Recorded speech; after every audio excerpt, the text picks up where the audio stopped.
இன்னைக்கு தனிச்சையாக 108 சீட்டு வென்று மாண்புமிகு முதலமைச்சரா உட்கார்ந்துட்டு இருக்காரு.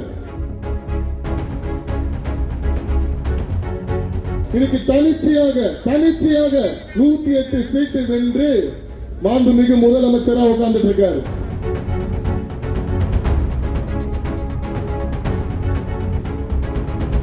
அன்னைக்கு பெரியார் அவர்கள் கண்ட கனவு, காமராஜர் அவர்கள் கண்ட கனவு, ஐயா அம்பேத்கர் அவர்கள் கண்ட கனவு, அறிஞர் அண்ணா அவர்கள் கண்ட கனவு, அது அத்தனையும் இன்னைக்கு உண்மையிலேயே நடக்குது என்றால் அது நம்ம தமிழக வெற்றி கழகத்தின் தலைவர் சி ஜோசப் விஜய் என்பவரால் தான் நடக்குது. என்னென்ன கனவுகள்? ஊழலை ஒழித்தாரு, ஜாதி மதம் மொழி அனைத்தையும் அடிச்சு நொகிர்த்திட்டு பணநாயகத்தை வென்று ஜனநாயகத்தை காப்பாற்றினால்தான் இன்னைக்கு ஜோசப் விஜய் என்பவர் இன்னைக்கு தனிச்சையாக 108 சீட்டு வென்று மாண்புமிகு முதலமைச்சரா உட்கார்ந்துட்டு இருக்காரு. முதல் மாநாட்டில் சொன்னாரு, நான் ஆட்சியிலும் பங்கு அதிகாரத்திலும் பங்குன்றது. இன்னைக்கு அதை உண்மையிலேயே நிறைவேற்றி காட்டியிருக்காரு.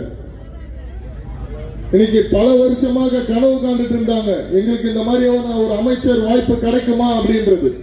இன்னைக்கு அந்த அமைச்சர் வாய்ப்பையும் கொடுத்து மற்ற கட்சியோட உயர்வையும் உயர்த்தி அனைவரையும் சரிசமமாக பார்க்கக்கூடியவர் தான் நம்ம தலைவர் அவர்கள்.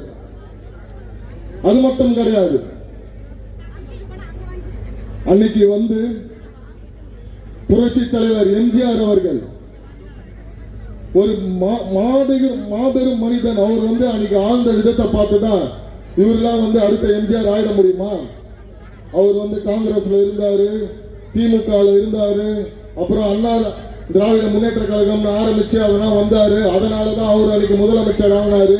உங்க தலைவர் எல்லாம் ஆயிட முடியுமா? உங்க தலைவர் எல்லாம் என்ன படம் நடிச்சுட்டு 2 வருஷத்துல கட்சி ஆரம்பிச்சாருன்னா அவர் முதலமைச்சர் ஆயிட முடியுமா? அப்படி இப்படின்னு பல்வேறு வகையான விமர்சனங்களை செஞ்ச போதும் நம்ம தலைவர் அவர்கள் அதையும் உரைச்சி எம்ஜிஆருக்கும் மேல சூப்பர் எம்ஜிஆராக இன்னைக்கு திகழ்ந்துட்டு இருக்காருன்னா அது ஒருவரால தான் முடியும்.